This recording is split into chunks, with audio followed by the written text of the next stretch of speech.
드렸는데요. 대답 크게 열심히 틀려도 좋으니까 화답을 좀 해주셔요. 안 그러면 제가 벽을 쳐다보고 얘기하는 것 같아가지고요.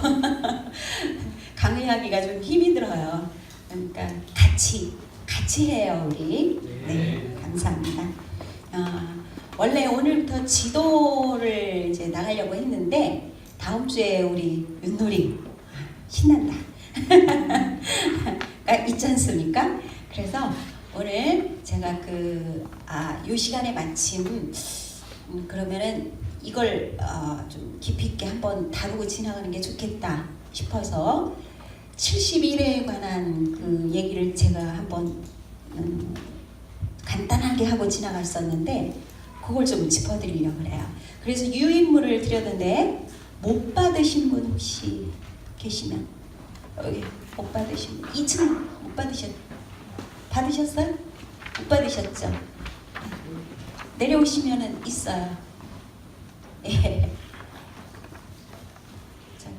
2층에서도 내려오실 거예요? 네. 자, 그러면은 71회가 어디서 나온 건지 우리 다시 한번 볼게요. 다니엘서를 펴주세요. 오늘 성경 조금 보셔야 됩니다. 성경을 펴주시고요. 다니엘서 9장을 펴주세요.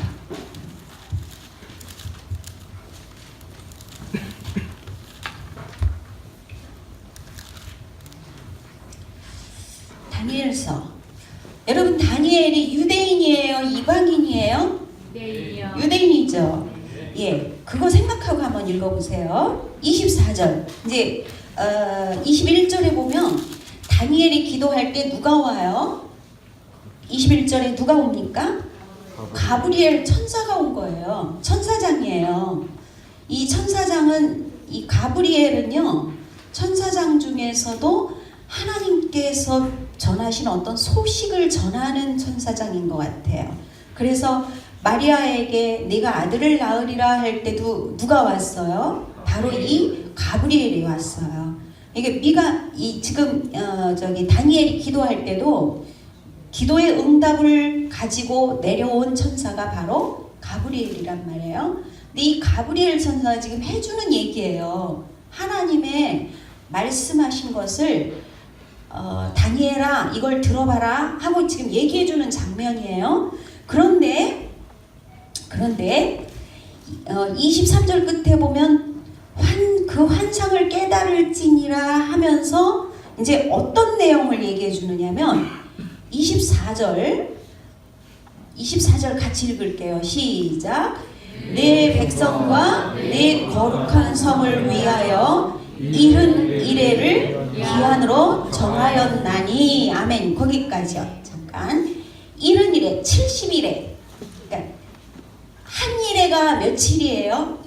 7일인데 이걸 지금 여기서는 1년으로 보셔야 돼요. 1년. 지금 그 예언상 그렇게 돼 있어요. 그런데 대상이 있단 말이에요. 전 세계 이방인을 포함한 전 세계에 대한 예언이 아니라 정확하게 표현이 되어 있기를 지금 우리가 읽은 24절 처음에 무엇을 위하여 라고 되어 있어요? 내 백성과 내 거룩한 성. 그러면 다니엘이 유대인이라고 그랬죠? 그러면 내 백성이 누구예요? 유대인이에요? 이방인이에요? 유대인. 자, 조건이 첫째 유대인입니다. 유대인은 선민이죠. 하나님이 택하신 선민이란 말이에요. 그 다음에 두 번째가 이건 사람이에요. 백성이고요. 두 번째는 뭐가 있어요? 내 거룩한 성이 뭐예요? 예루살렘. 그렇죠. 유대인에게 있어서 거룩한 성 그러면은 예루살렘밖에 없어요. 왜요? 하나님의 성전이 있는 곳이거든요. 그러니까 내 거룩한 성 즉 예루살렘인데 이건 예루살렘 그럼 곧 성전을 의미한단 말이에요. 그러면 지금 얘기해주는 이 71회에 70일에 일은 일해라고 되어 있는 70일에 관한 예언은 대상이 누구다? 유대인이라는 백성과 예루살렘이라는 성전, 이 두 가지가 충족이 돼야 되는 예언이에요. 그런데 이 유대 백성과 예루살렘 성전에 관해서 70일에를 하나님이 기한으로 두셨대요. 두셨다고 하면서 자 25절 보세요. 25절 그러므로 너는 깨달아 알지니라. 언제부터? 예루살렘을 중건하라는 영이 날 때부터 언제까지? 기름 부음 받은 자 곧 왕이 일어나기까지 7일에와 62일에가 지날 것이요. 그 곤란한 동안에 성이 중건되어 광장과 거리가 세워질 것이며. 이게 그냥 읽으면 잘 이해가 안 돼요. 이게 무슨 말인지. 70일인데 71회를 얘기하면서 지금 끊어서 얘기하는 거예요. 71회를. 71회를 몇 일회씩 끊어서 얘기하느냐면 지금 7일회와 7이면 7이에요. 7일회와 그 다음에 몇 일회? 62일회. 그러면 몇 일회예요? 69일회. 지금 몇 일회의 예언이에요? 70일회. 그러면 몇 일회가 빠져요? 한 일회가 빠져요. 한 일회인데 한 일회가 몇 년이라고요? 7년. 7년. 이건 69 곱하기 아니 690년이 되는 거예요. 아닌가? 가만 있어봐. 71회가 죄송해요. 7. 예, 이렇게 곱하기 7로 해야 돼요. 한 일에 7, 7이 49가 되는 거예요. 49년. 요거는 49년 62 곱하기 7 이렇게 해서 그렇게 계산하셔야 되는데 잘 보세요. 요 동안에 요걸 어떻게 계산을 하느냐. 앞에 7일에는 지금 다니엘이 포로로 잡혀가 있죠. 바벨론 포로로 잡혀가 있는데 지금 가브리엘이 얘기하는 거예요. 그럼 시점이 어떻게 되느냐. 잘 보세요. 아브라함이라는 사람을 통해서 하나님이 선민으로 이스라엘 민족 유대인을 선택을 하셨잖아요. 그래가지고 그 역사가 계속 이제 낳고 하면서 나중에 이제 왕도 세우고 어쩌고 하다가 어떻게 돼요? 결국은 멸망해서 지금 바벨론 포로로 잡혀온 거 아닙니까? 바벨론 포로로 잡혀온 다니엘이 있는데 다니엘에게 나타나서 천사가 얘기하기를 앞으로 네가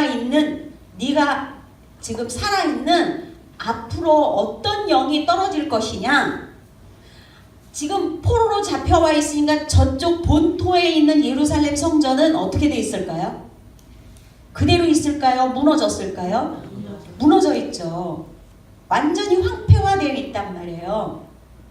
포로로 잡힐 때 그게 그냥 포로로 잡혔겠어요? 전쟁을 치르면서 그냥 얌전히 놔두고 사람만 그냥 싹 데리고 왔을까요? 아니죠. 풍비박산이 난 거예요.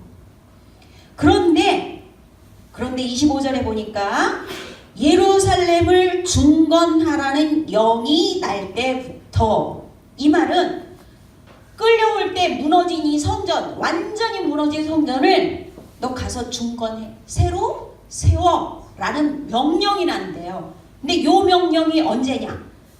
제가 말씀드렸죠. 끌려갈 때는 어디에 끌려갔다고요? 어느 나라에? 바벨론에 끌려갔는데 바벨론이 그동안에 없어지게 됐죠. 없어지면서 어느 제국이 섰다 그랬어요? 바사, 즉 페르시아 제국이 섰어요.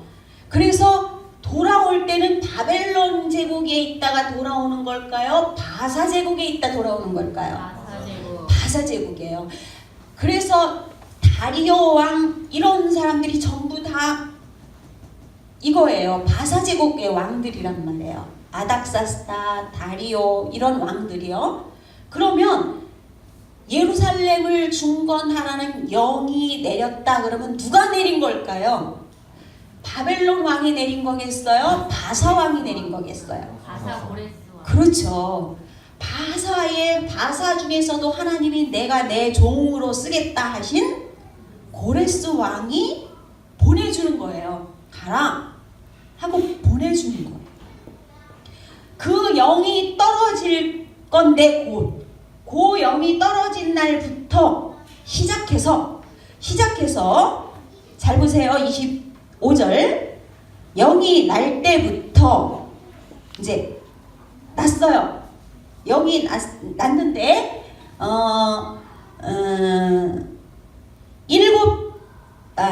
영이 날 때 25절 영이 날 때부터 그 다음에 이 기름 부음을 받은 자 곧 왕이 일어나기까지 이분이 누굴까요? 기름 부음을 받은 자 메시아 즉 예수님이에요. 예수님이 오셔서 십자가 사역을 감당하시는 그때까지를 얘기하면서 희한하게도 이걸 69일에로 얘기를 안 하고요. 이렇게 끊었단 말이에요. 7일에를 왜 끊었느냐? 요 동안에 완전히 황폐되었던 저 이스라엘 땅에 본토에 이제는 너희가 돌아가서 뭘 지어요? 성전을 짓고 황폐돼서 이제 다 끌려왔던 백성이 돌아가니까 뭐가 채워져요? 백성이 채워져. 이 두 가지 조건이 다 채워져서 회복이 된다 이 말이에요. 그러면서 거기에 보면은 성이 25절 끝에 보세요. 그 곤란한 동안에 성이 어떻게 돼요? 중건되고 뭐가 세워진대요? 광장과 거리, 즉 도시가 세워진단 말이에요. 여기 우리 이렇게 찻길이 있고 그죠? 저기 운동장도 있고 저쪽에 가면은 우리 그 공연할 수 있는 데도 있고 그렇잖아요. 대학로에 이런 것들이 사람이 없는 데 세워질까요? 즉 이 말은 도시 예루살렘 도시가 다시 재건된다 이 말이에요.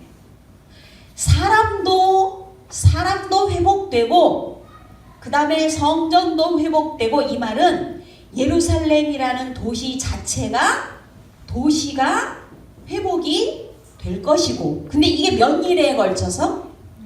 앞에 7일 7일에 77이 49년 동안에는 요게 될 거예요. 왜 끊어서 설명하느냐? 이걸 설명하더라고요. 요게 충족이 된 뒤에 요때부터 시작해가지고 몇 일회를 지나가요? 62일회를 쫙 지나가면 누가 선대요? 예수님이 오신대요. 왜 오셨어요? 이거 하러. 십자가 사역하시러. 요게 그러면 다니엘이 지금 예언을 받으면서 요때부터 합하면은 예수님 오실 때까지 몇 일에? 합해서요? 69일에. 69일에를 지나면은 이제 몇 일에 남았어요? 한 일에 남았잖아요. 지금 70일에 대한 예언을 하면서 이렇게 끊어서 지금 예언을 하는 거예요. 7일에, 62일에, 그 다음에 남은 한 일에 이렇게 설명을 하는 거예요. 근데 왜 이렇게 할까요? 그냥 70일에가 지나면 이렇게 얘기 안 하고 왜 그럴까요? 이 사건들이 중요하기 때문에 그런 거예요. 예루살렘의 완벽한 회복과 그 다음에 예수님의 십자가 사역과 이게 너무너무 중요한 거예요. 그 다음에 왜 끊어서 한 일이에요? 제가 말씀드렸죠? 이거 기억나시죠? 이렇게 가다가 예수님 오시고 유대인들은 대피소로 가고 이방인의 시대가 열리고 이때 마지막 때에 유대인들이 구원 받는다 못 받는다? 받는다고 로마서 11장에 분명히 적혀 있다고 말씀드렸어요. 다시 한번 말씀드릴게요. 유대인들이 현재는 예수님을 받아들입니까? 메시아로? 아니요. 안 받아들여요, 아직.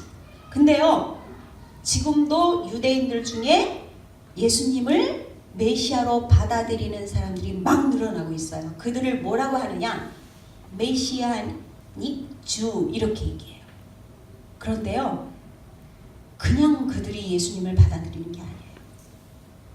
수많은 간증거리들이 있어요. 식구들끼리 응접실에 앉아 있는데 그 앞에 예수님이 나타나요. 피 묻으신 손을 보여주셔요. 너희들이 배척했던 그가 바로 나다. 내가 바로 너희가 기다리는 메시아다. 직접 보여주시는 거예요. 하나님은요, 제가 경험한 거예요. 저희 식구들 돌아올 때 보니까요, 시댁 식구들 똑같은 방법으로 부르시질 않더라고요. 그 사람의 성격과 그 사람의 성향과 환경과 모든 것을 종합해 갖고요, 꼭 그 의사가 환자한테 처방 내리듯이 완벽하게 그 사람에게 맞는 방법으로 불러주시더라고요. 예. 저희 바로 아래 막내 시동생은 말씀으로 깨뜨리시더라고요. 말씀으로 사복음서를 9시간에 걸쳐서 점심도 못 먹고 읽고 그러고 깨지게 하시고요. 근데 바로 위에 가운데 바로 밑에 시동생은요, 조금 남의 말을 이렇게 좀 부드럽게 받아들이지 않고, 왜 자기가 딱 이해를 해야 받아들이는 형이 있죠.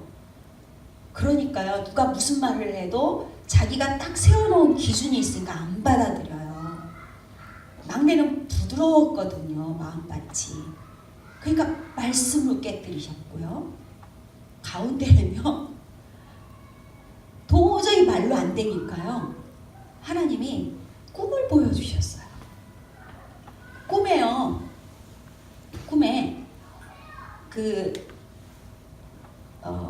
도마가 왜 예수님이 부활했다 그러는데 안 믿죠? 안 믿으니까 예수님이 도마 앞에 나타나셔가지고 뭐라 그래요? 내 손과 발을 만져봐라, 옆구리에 손 넣어봐라. 그때 도마가 막 무릎 꿇죠.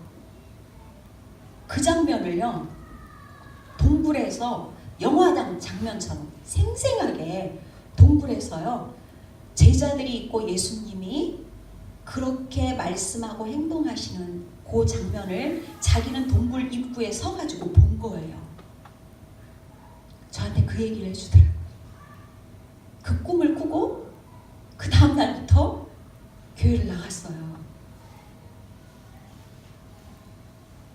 방법이 다르다니까요. 다 달라요. 그 하나님이 부르시는 방법이 다 달라요. 맞춤형이더라고요.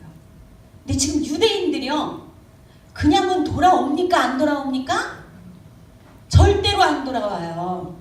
아무리 가서 예수님이 메시아라고 외치고 당신들이 기다리는 그 메시아가 바로 당신들이 죽인 그 선조들이 죽인 예수라고 아무리 얘기해도 안 돌아오니까, 특히 무슬림들은 더하죠. 알라 신 믿는 그들은 더하잖아요. 그러니까 어떻게 해요? 다른 방법이 없는 거예요. 하나님. 예수님이 환상 가운데 직접 나타나서 보여주시는 거예요. 알라 예배하는데 5번씩 절하는 그 앞에 딱 앉아서 여기 뭐가 뚝뚝 떨어져서 보니까 피가 떨어지는 거예요. 손등에, 절하는 손등에. 앞에 보니까 예수님 피 묻은 그 피를 철철 흘리는 모습.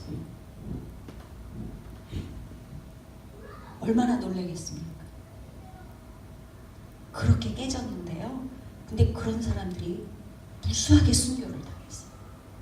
그 사회에서 예수 믿으면 그 사람만 죽는 게 아니에요. 그 가정이 매장돼요. 막 와서 폭탄 터뜨리고요. 온갖 테러를 당합니다. 그런데도 목숨 내놓고 그래도 우리의 메시아는 예수 그리스도다. 그러고 죽어가는 거예요. 왜요? 살아계신 예수님을 봤거든요.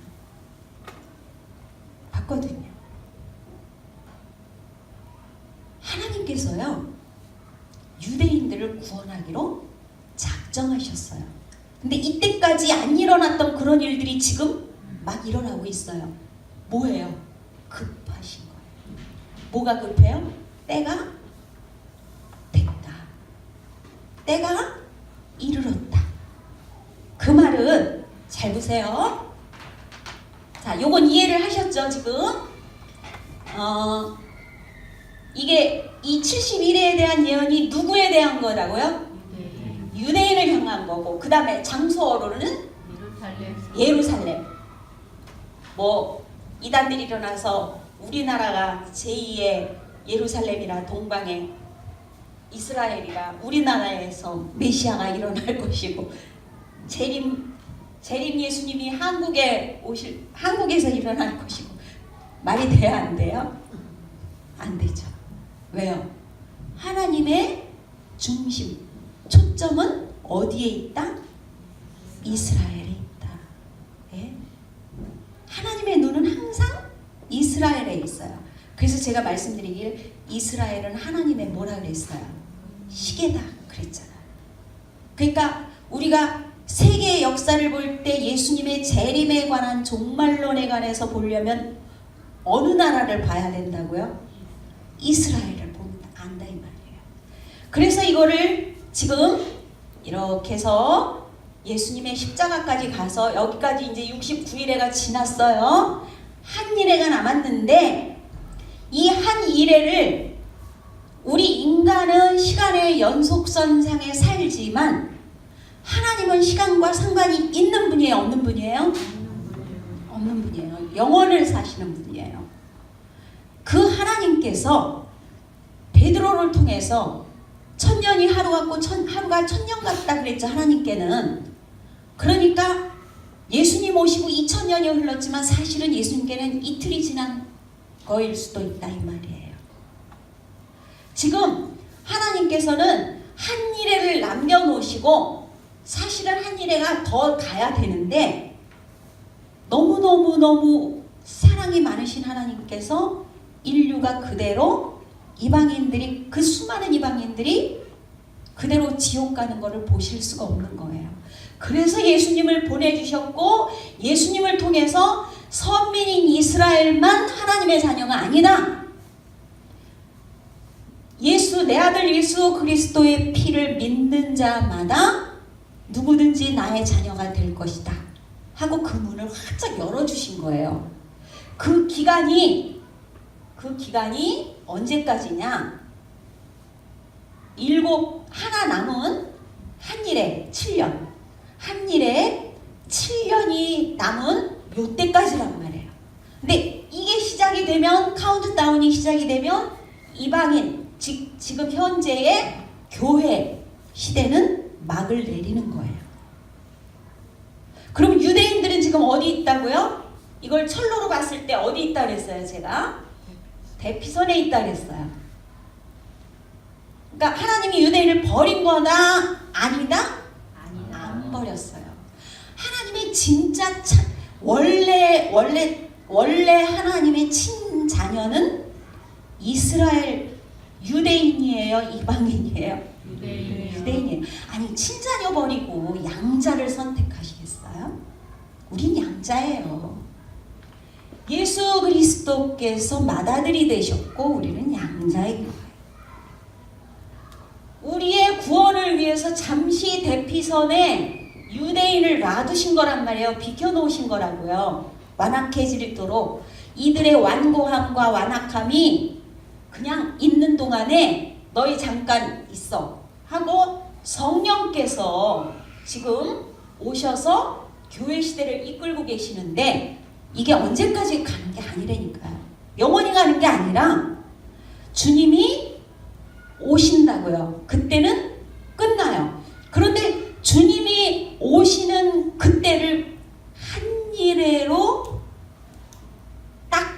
시간을 정해 주신 거예요. 이게 시작이 되면 이제 카운트다운 딱 들어간 거예요. 그것을 잘 보세요. 26절 62일의 후에 아까 7, 62 이렇게 나눴죠.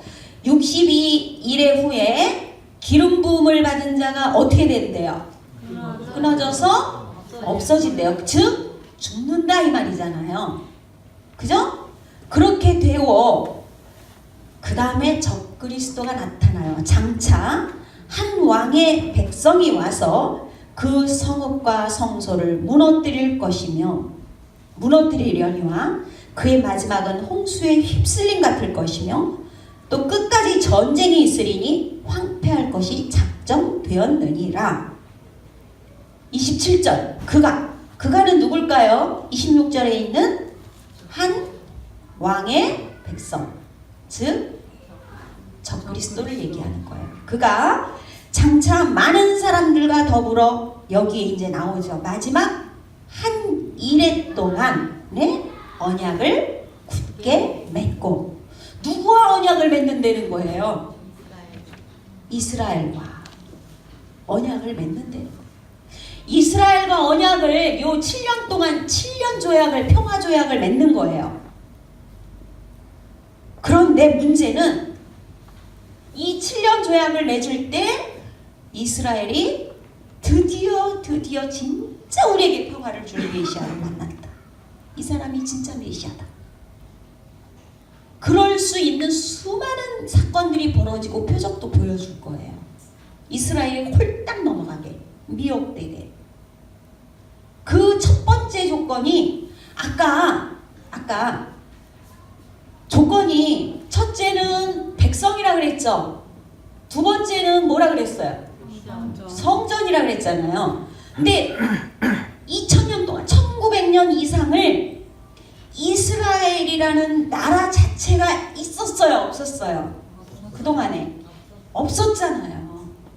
성전이 있었어요? 없었어요? 현재까지도 없어요. 통곡의 벽, 그 벽 조각 하나 남은 거, 요만큼 그 담 조각 하나 남은 거밖에 없다니까요. 그죠? 그리고 오히려 거기 그 자리에 뭐가 세워져 있어요 지금? 이슬람 사원이 세워져 있잖아요. 황금 돔으로 세워져 있죠. 그러면 성전이 현재 있어요 없어요? 그럼 성전이 없는데 제사 지내요 못 지내요? 못 지내죠. 그런데 지금 여기 보니까 27절 같이 읽어볼까요? 시작. 그가 장차 많은 사람들과 더불어 한 일해 동안의 언약을 굳게 맺고. 스톱. 요게요 이스라엘과 맺는 거지만 많은 사람과 더불어 이 말은요 이스라엘과만 맺는 게 아니라 이스라엘을 둘러싸고 수많은 전쟁을 벌였던 그 주변 국가들 모두와 언약을 맺는 거예요. 무슨 언약일까요? 이제는 전쟁을 끝내자. 당신들 싸우지 마라. 요 평화 조약을 중간에서 맺어준단 말이에요. 이스라엘이 다시 세워진 게 몇 년? 1948년. 그때부터 시작해서 계속 전쟁을 해왔어요. 이스라엘은 전쟁을 매일 그냥 눈만 뜨면 전쟁하는. 왜요? 주변에서 안 놔두거든요. 계속 이스라엘을 없애려고 그 주변에 둘러싼 어마어마한 이슬람 국가들이 계속 유대인들을 말살시키려고 하고 있단 말이에요. 그 전쟁을 계속하니까 얼마나 지겹겠어요. 평화가 그립고. 그런데 어느 날 탁 나타나서 영웅처럼 나타난 한 사람이 전쟁을 싹 불식을 시키네요. 그리고 조약을 맺기를 마음대로 제사 지내시오. 이 유대인들이 제일 원하는 게 뭔지 아세요? 지금도 원하는 게 구약에 있는 제사법대로, 옛날에 자기 선조들이 했던 그대로 양, 염소, 황소 다 잡고 번제 드리고 시대 때 자신들이 했던 그대로를 하나님이 우리에게 주신 율법으로 알고 그대로 하고 싶다. 이게 평생의 소원인 거예요. 그러니까 맨날 가서 그래서 통곡의 벽인 거예요. 거기에 손을 대고 맨날 기도하는 게 그거거든요. 그런데 그 소원을 누가 이루어줘요? 적그리스도가 이루어진다. 그러니까 이때는 이미 뭐가 선다? 성전이 만들어진다. 그래서 제가 제1성전, 2성전, 3성전 말씀드렸죠. 제1성전은 누가 지은 거예요? 맨 처음에 지은 거예요. 솔로몬이 지은 거. 근데 그게 무너졌고 이제 포로로 끌려갔다가 와가지고 재건을 하죠. 누가요? 스룹바벨. 그게 제2성전이에요. 그 본터에다가 다시 잘 꾸며가지고 어마어마하게 꾸며준 사람이 누구예요? 헤로드 왕이었다니까요. 그게 예수님 당시에 있던 성전이었는데 예수님이 곧 성전이 무너질 건데 돌 위에 돌 하나도 천 놓이지 않게 다 무너질 거다. 그 예언대로 70년에 AD 70년에 로마의 디도 장군 와갖고 싹 무너뜨렸어요. 그 이후로 예루살렘 성전이 없어진 거예요. 그럼 없어졌는데 어떻게 제사를 지내냔 말이에요. 여기 지금 그랬잖아요. 언약을 맺는데 무슨 언약을 맺어요? 맺고 나서 제사와 예물을, 요거는 금지한다는 말은 그 전에는 금지했다 안 했다? 안 했다. 딱 중간, 요 7년 중에 중간을 요 앞에 요 때 어떤 조약을 맺느냐 하면 평화 조약을 맺으면서 당신들 마음대로 성전 지으시오. 그리고 거기서 당신들이 원하는 대로 제사도 지내고 제물도 드리고 다 하시오. 이렇게 얘기한단 말이에요. 그러니까 막 적그리스도를 우리의 메시아다 막 환영을 하죠. 그런데 언제가 되면요? 7년 중에 딱 절반. 보세요. 27절 끝에 가운데 그가 그 이래의 언제예요? 절반이면 언제예요? 7년 중에 3년 반. 예, 계시록이랑 다 연결시키면 그렇게 나와 있어요. 3년 반에 3년 반 동안은 허락했다가 딱 3년 반만 되면요 자기 정체를 드러내요. 드러내는데 어떻게 해요? 제사와 예물을 어떻게 한다고요? 금지하고 또 포악하여 가증한 것이 날개를 의지하여 설 것이며 우상을 세우는데 자기가 하나님 자리에 앉아가지고 내가 하나님이다. 이제부터 나를 경배해라. 이스라엘 백성들이 그를 경배하겠어요? 못하겠어요? 안 하죠. 이미 정체가 드러났는데 아 이거 가짜였구나. 그때서야 알게 돼요. 그럼 경배 안 하면 어떻게 돼요? 죽는 거예요. 그때부터 이제 순교가 시작이 되겠죠. 그래서 예수님이 종말장인 마태복음 24장에 보면 마태복음 24장으로 가요. 이제 중요한 곳이니까.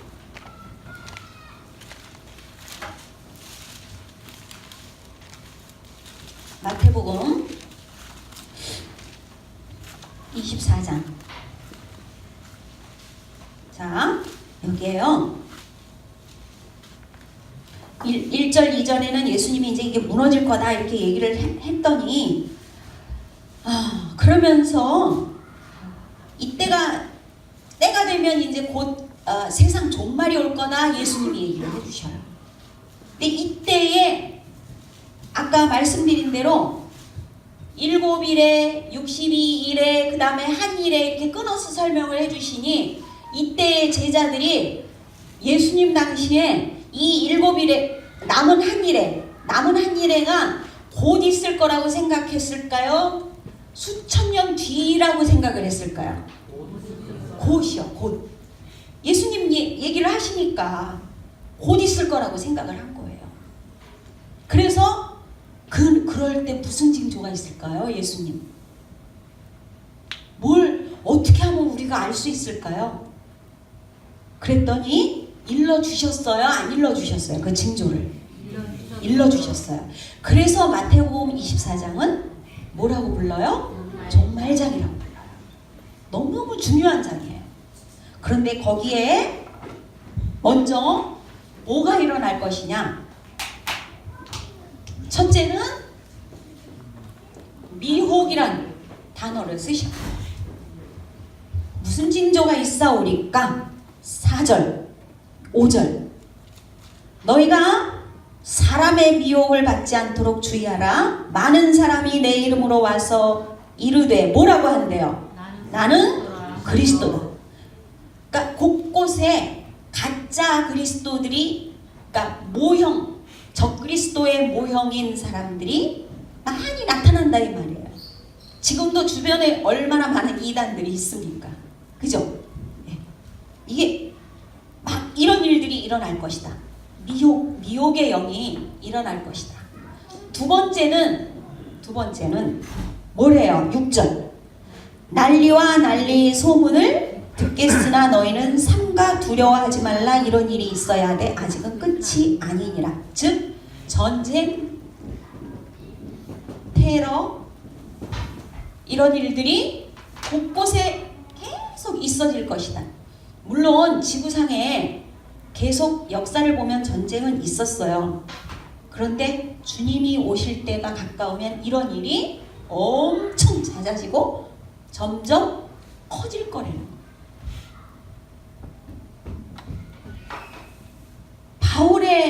바울 서신을 봐도요, 뭐라고 표현하냐면요, 임산부의 표현을 했어요. 임산부. 여기 다 거의 다 부모, 청년들 빼고는 거의 부모니까 아실 거예요. 남자분들도. 임산부가 아기 낳을 때 한 번에 쑥 낳는 게 아니에요. 처음에 뭐가 와요? 아기 낳기 전에? 진통이 와요. 그런데 그 진통이 처음부터 막 아픈 게 아니라 처음에 아팠다가 가라앉았다가 다시 하고 또 아팠다가 이게 주기가 있단 말이에요. 그런데 이게 처음에는 이 주기가 뭐 1시간, 40분 이런 식으로 됐다가 나중에 점점 줄어요. 20분, 15분 막 이렇게 줄어요. 그래서 막 전화를 하면은 병원에서 몇 분마다 아프냐고 묻거든요. 그러면 뭐 한 15분 간격으로 아프면 빨리 오세요. 이런 식으로 얘기를 해준단 말이에요. 그러니까 점점 급해지다가 나중에는 막 5분, 3분 이렇게 막 아파하다가 즉 빈도도 잦아지면서 강도도 갈수록 세어진다. 그러니까 전쟁도 평생을 인류 역사상 있어 왔지만 주님이 오실 때 되면 이 전쟁, 테러, 민족과 민족끼리 싸우고 나라와 나라끼리 싸우는 것들이 점점 빈도도 강해지고 강도도 강해진다. 이 말이에요. 세 번째가 뭐라고 돼 있어요? 그 다음에 민족이 민족을 그 다음에 곳곳에 뭐가 있대요? 7절에 기근과 지진. 물론 있었어요. 그런데 여러분 요새는 인터넷이 발달했으니까 지진하고 검색을 한번 해보세요. 지진 검색을 해보면요, 지금 2019년이잖아요. 2000년 동안만 검색을 해도요, 그동안에 만약에 이렇게 지진표가 이렇게 뭐 이런 식으로 있었다면요, 이런 식으로 있었다면 지금은요 이게요 새까매요. 즉 임산부로 말하면요, 여기 1시간 2시간 진통이 있었다면요, 지금은요 아기 낳기 직전처럼 막 계속 아픈 거예요. 이거 금방 인터넷 검색하면 바로 뜨는 거예요. 전 세계의 지진이 없었던 게 아닌데 이게 이렇게 된다 이 말이에요. 굉장히 강해지고 세진다는 얘기예요. 이런 일이 있을 것인데 이게 징조래요. 그런데 중요한 거는요. 있으리니, 그런데 8절 읽어보세요. 시작. 이 모든 것은 재난의 시작이래요. 시작이래요. 네? 그러니까 징조를 주시는데 이걸 딱 보고 저 곳곳에 저 그리스도, 내가 그리스도다 하는 이런 사람들이 곳곳에 수많이 일어나는 이런 일이 있을 것이고, 전쟁과 테러가 하루가 멀다고 계속 터질 것이고, 같은 민족끼리도 막 그 안에서 싸우는 일이 일어날 것이고, 기근과 지진이 세계 곳곳을 강타할 건데, 지금 지진이 우리나라가 안전지대라고 했던 우리나라도 경주 지진 왔을 때 얼마나 난리 났었습니까? 여진만 해도 뭐 800여 회? 하여튼 굉장했죠. 일본처럼 크게 나면 우리나라요 다 무너집니다. 일본은 워낙에 지진에 대해서 대비가 된 나라거든요. 워낙에 많아갖고. 그러니까 건물들이 거기에 대비해서 지어졌지만, 우리나라는요 새로 짓는 건물들 외에 옛날 건물들은요, 빌딩들 그게 안 돼 있어요. 강도가 한 6점대로만 넘어가도 다 무너진다 그래요. 만약에 7점대 오잖아요. 서울은요 쏙대밭이 됩니다. 그 빌딩 숲이. 그런데 이런 일이 이렇게 일어난다. 근데 이런 일이 있어도 이게 끝이 아니고 이제 뭐래요? 시작이래요. 이 모든 일이 시작이다. 재난의 시작이다. 그때 이때부터 어떤 일이 일어나느냐? 드디어 이제 환란 시대로 접어드는 거예요. 환란은요 이때가 되면요 눈이 뒤집히는 거예요. 살기 위해서. 그래서 많은 사람들이 예수 믿는 사람들을 평소에 굉장히 친한 이웃이었더라도, 친척지간이라도, 아니 때로는 가족인데도 예수 믿는다는 거 하나로 넘겨줘 버리는 거예요. 안 넘겨주면 자기가 못 사니까, 죽으니까. 너 하나 때문에 우리가 다 죽을 순 없다. 넘겨준다는 거예요. 그런 일이 환란이 이때 벌어진다는 거예요. 9절에 보세요. 너희를 환란에 사람들이 넘겨주는데, 너희를 죽이는데 누구 때문에? 너희가 무엇 때문에? 내 이름, 예수님의 이름 때문에. 다른 거 아니에요. 예수 믿는 거 하나 때문이에요. 여러분 요번에 명절 바로 직전에 3일날 어떤 일이 있었는지 아세요? 교황청의 교황이 처음으로 아라비아 반도를, 교황으로서는 역사상 처음으로 아라비아 반도를 찾았어요. 그래서 아랍에미리트를 방문을 해가지고요, 거기 있는 모든 정치, 종교 지도자들을 만나갔고요, 성명을 발표했어요. 근데 뭐라고 발표했느냐? 그 조약이에요. 조약을 맺고 성명을 발표하고 거기에 사인을 했는데, 그 내용의 골자가 다른 거 아니에요. 모든 종교 지도자들은 세계 평화에 협조해야 된다. 이게 그 조약이에요. 조약 아니에요. 말로는 그냥 보면은 아무것도 아닌 것 같죠. 당연한 말 아니에요? 모든 종교자들은 세계 평화에 협조해야 된다? 맞는 말이잖아요. 근데 그게 무슨 말인지 아세요?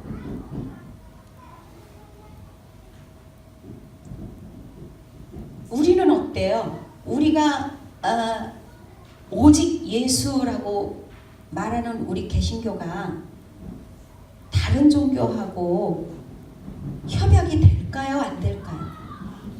안 되잖아요. 안 되죠? 예. 세상에 어떤 종교 속여도 서로 야합할 수 있어요. 그러니까 불교의 여성들하고 천주교의 수녀들하고 원불교의 여성들하고 만나가지고 세미나도 하고 참선도 같이 하고 별짓 다 하는 거예요.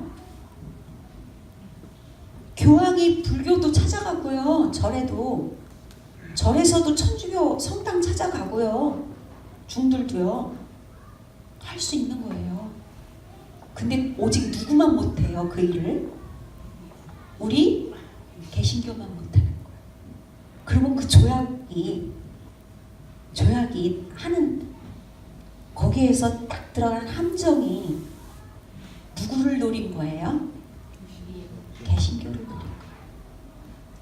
이슬람권에 찾아가서 평화의 제스처를 하면서 우리도 기독교지만 너희가 믿는 알라나 우리가 믿는 하나님이나 같은 하나님이다. 합치자. 이게 크리슬람 운동이에요. 크라이스트, 기독교, 크라이스트와 이슬람을 합한 거예요. 크리슬람 운동을 누가 벌이고 있느냐? 교황이 벌이고 있어요. 요번 2월 3일 날 그 조약이 서명을 했다니까요. 그럼 이제 이게 전 세계적으로 누구만 반대하겠어요? 그 안에서? 우리 개신교만 반대하죠. 그러면 전 세계적으로 누가 표적이 되겠어요? 개신교가 표적이 되는 거예요.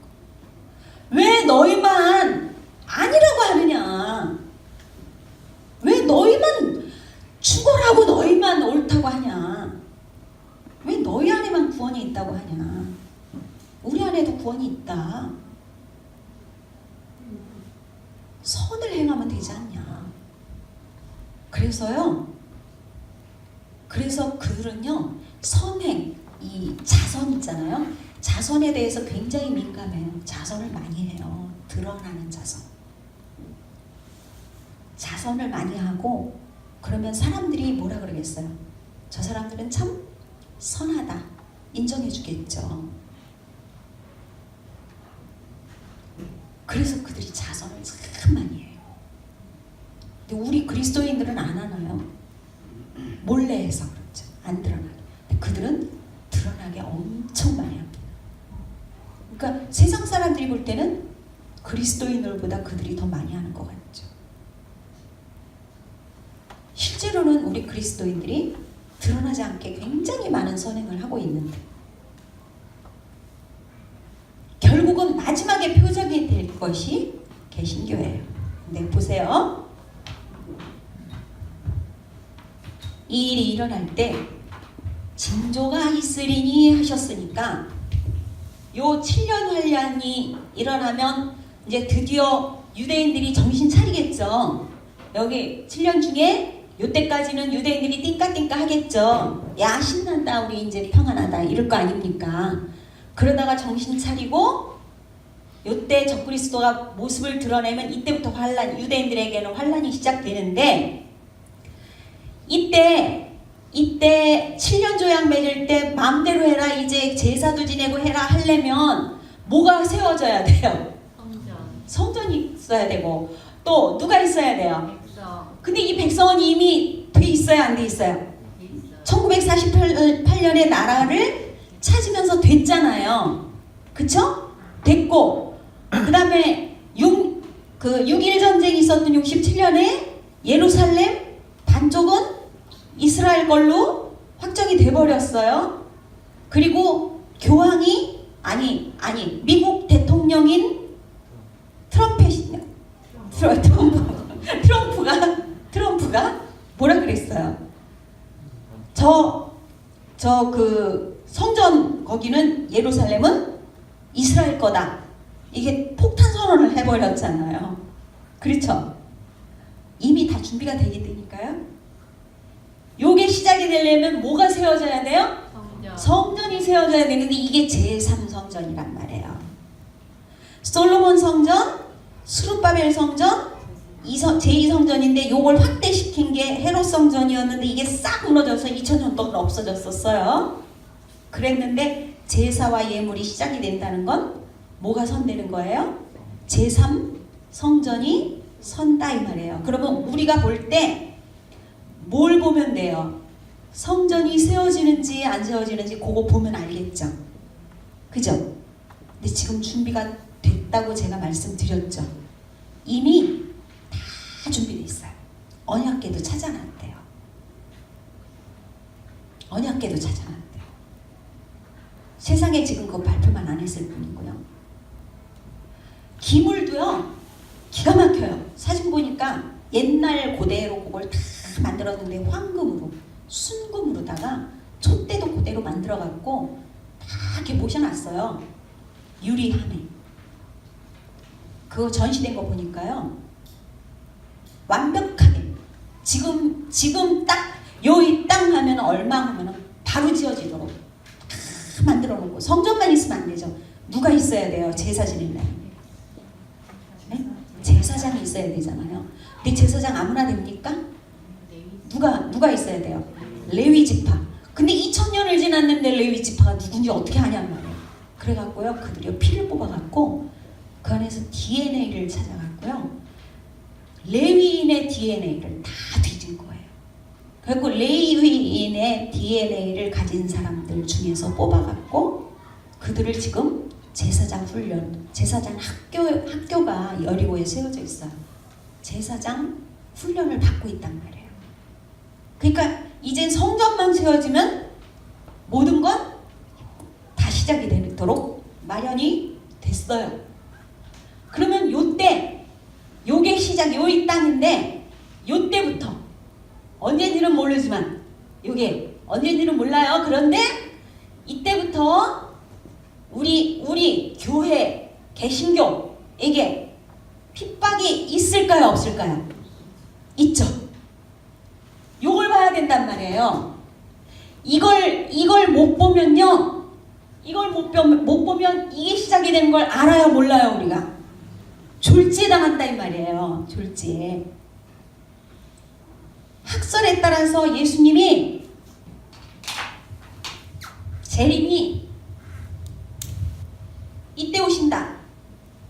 7년 대환란 시작되기 오시 전에, 이게 적그리스도가 모습을 드러내기 이전에도 이미 이제 첫째인, 둘째인, 셋째인 계시록에 나오는 대로 해서 기근부터 시작이 돼가지고 막 인플레이션도 일어나고 막 그럴 건데요. 그런 모든 것들이 시작이 되면은 모든 세상 사람들이 다 힘들어지는 거예요, 사는 게. 근데 그 중에서 누가 제일 힘들어지느냐? 우리 그리스도인들이 제일 힘들어져요. 왜냐하면 이때가 가까우면은요, 요한계시록에 나오는 뭘 받아야 돼요?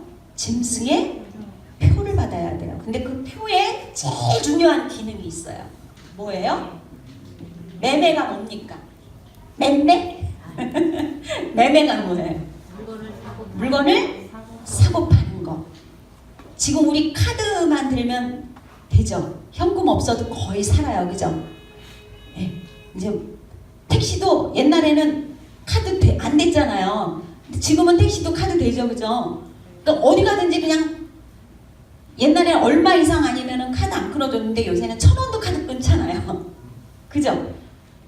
점점 현금이 없어지고 있어요. 현금을 자꾸 없애요. 그러면서 카드 결제로 몰아가는데, 이게 카드에 한정된 게 아니에요.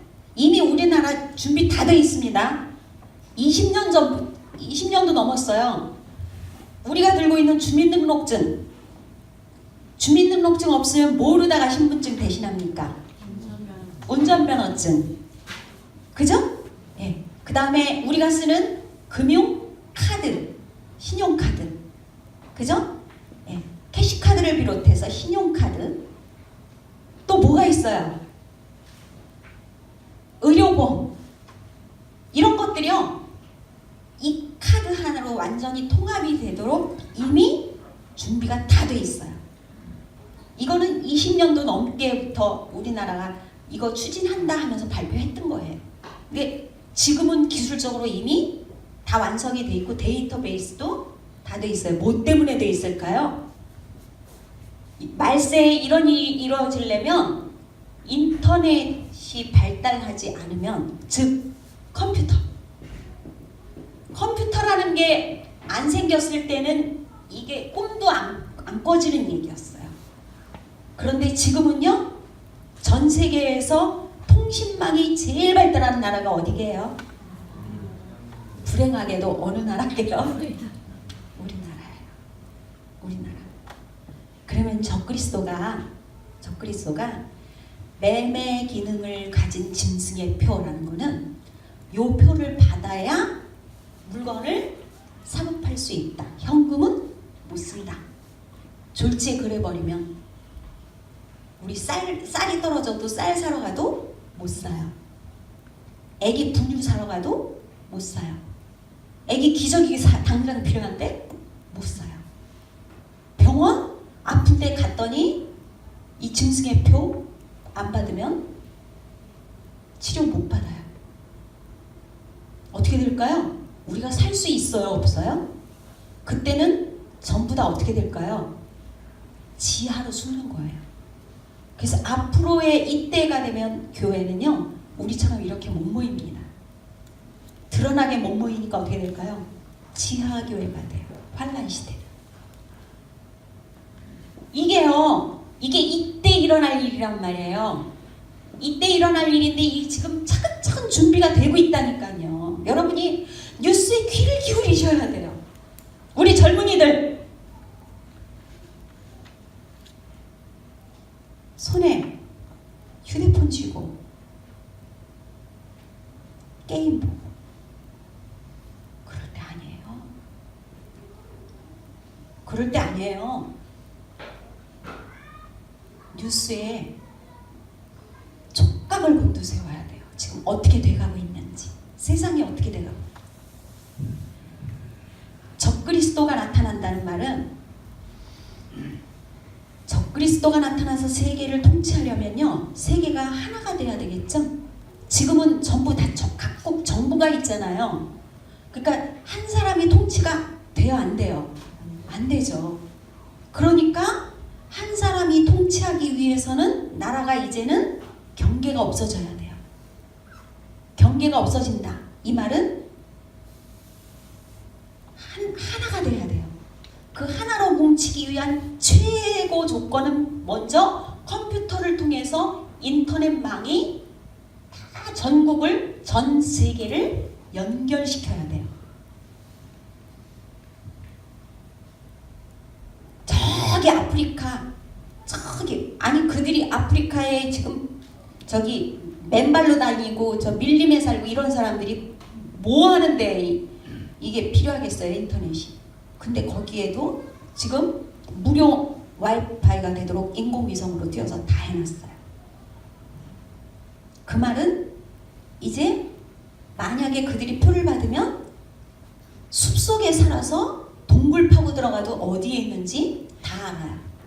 다 추적이 되는 거예요, 이게. 근데 요거 사람들의 데이터베이스를 다 모아가지고요, 실행을 하는데 그거를 연습 삼아 한번 해볼 수 있는 나라가 최적의 조건이 어느 나라겠어요? 우리나라예요. 인터넷망이, 통신기술이 제일 발달했고, 하다못해 시골에 산골에 사는 할머니도 밭에 나가서 아무것도 안 하고 밭만 매는 할머니도 알뜰폰 하나 있으면 되죠. 그죠? 효도폰 알뜰폰 그거 하나만 있으면 돼. 그냥 받는 거라도 아무것도 못 쓰고 그냥 문자 뭐 이런 거 못 해도 아들 며느리가 전화하면 받고 그럴 수 있게. 근데 그 할머니들 거에 무슨 인터넷 그게 왜 필요해요? 근데 그게 다 돼 있다니까요. 그게 우리나라예요. 지금 우리나라의 할머니들부터 어린 아이들까지 거의 다 휴대폰 없는 사람이 거의 없죠. 한 가정에 몇 대씩은 있잖아요. 네. 그러니까 그게 전 세계에서 1등인 나라가 우리나라예요. 제가 말씀드렸죠? 그 본 기지가 인천 송도에 와 있어요.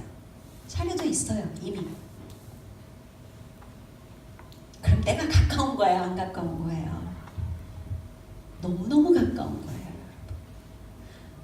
너무 가까워요. 그런데 전국의 교회들이 설교하면서 재림에 대한 설교를 안 해요. 재림 설교하면요, 이단시 할까봐. 왜요? 이장님 같은 사람들이 마귀가 가라지를 뿌려놨거든요. 재림 하면 벌써 하고 너무너무 중요한 때인데 정신 차려야 되는데 재림 설교 안 한다니까요. 재림 설교를 해야 정신 차릴 거 아니에요. 때가 가까웠다고 얘기해줘야 될 거 아니에요.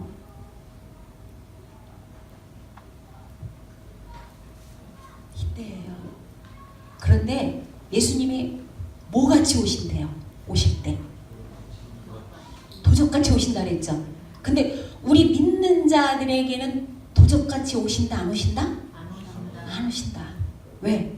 도적은 언제 와요? 자고 있을 때 오죠. 근데 깨 있으면 도적이 들어와요? 못 오죠. 그래서 깨어 있으라고.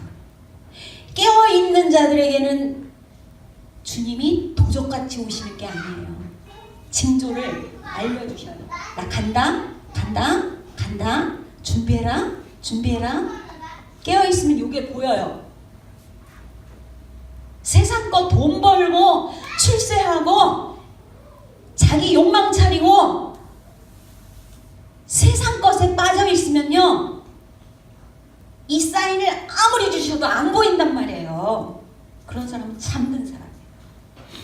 근데 깨어있는 사람에게는 이 사인이 이제 보여요. 때가 됐네.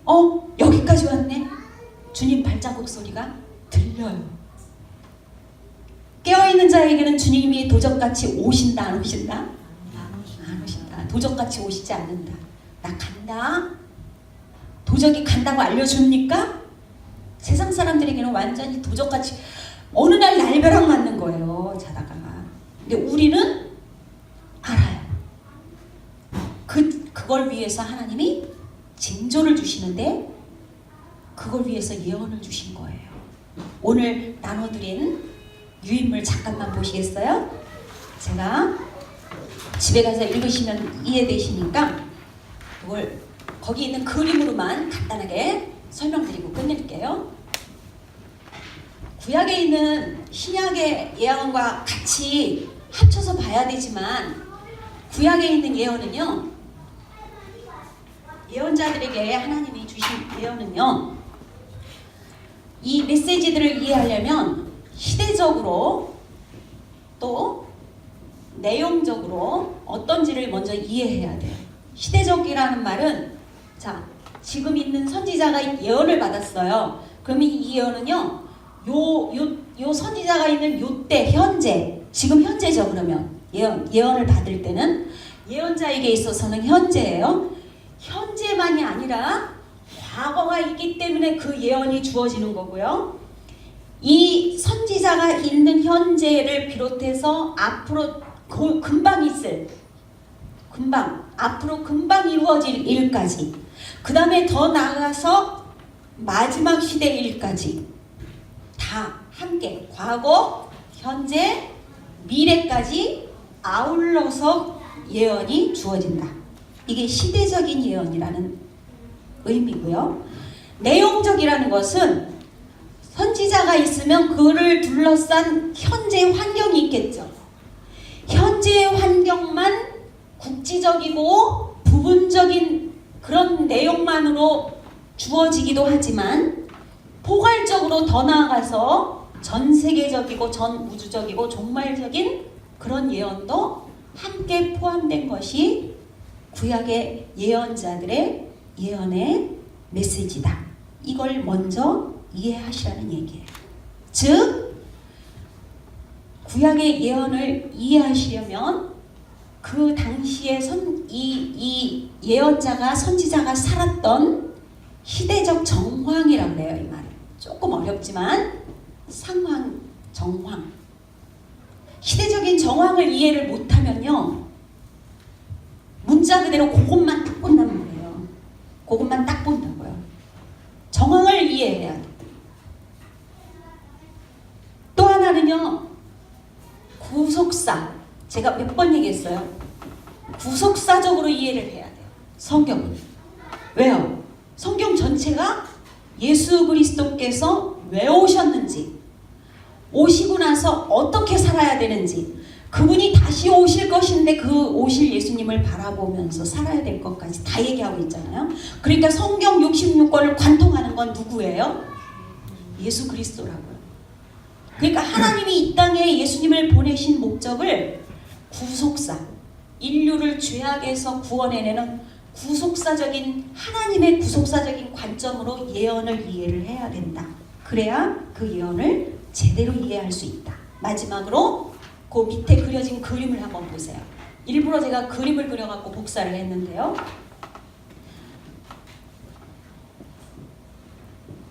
예언자가 여기 있어요. 여기 있으면 예언자가 보는 예언은요, 현재 예언자가 있던 그 당시 현재 상황에 맞는 예언을 하고요. 그런데 그 예언이 어느 때는요, 그 다음에 주변가에 내려질 심판이나 이런 것들로 이루어지기도 해요. 그래서 지금 거기 삼봉우리에 제가 지금 해놨죠. 예언자가 선지자 자신의 시대, 그 다음에 바벨론에서 돌아오고 회복하는 거, 그 다음에 그리스도께서 오시는 복음의 시대, 마지막으로 다시 오시는 재림, 종말의 시대까지 예언자가 위에서 보면서 이걸 다 예언을 한 거예요.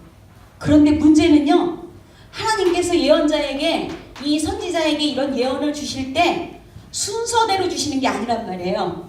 그때그때 따라서 이걸 중의적이라고 하는데요, 겹쳤단 말이에요. 네. 중의, 뜻이 겹쳤다. 그러니까 요 뜻도 말하면서 다른 뜻도 말한다.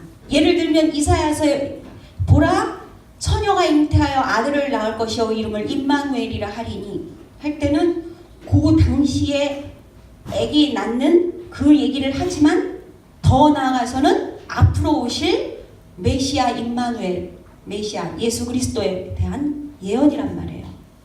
겹쳤다. 중의적인 내용.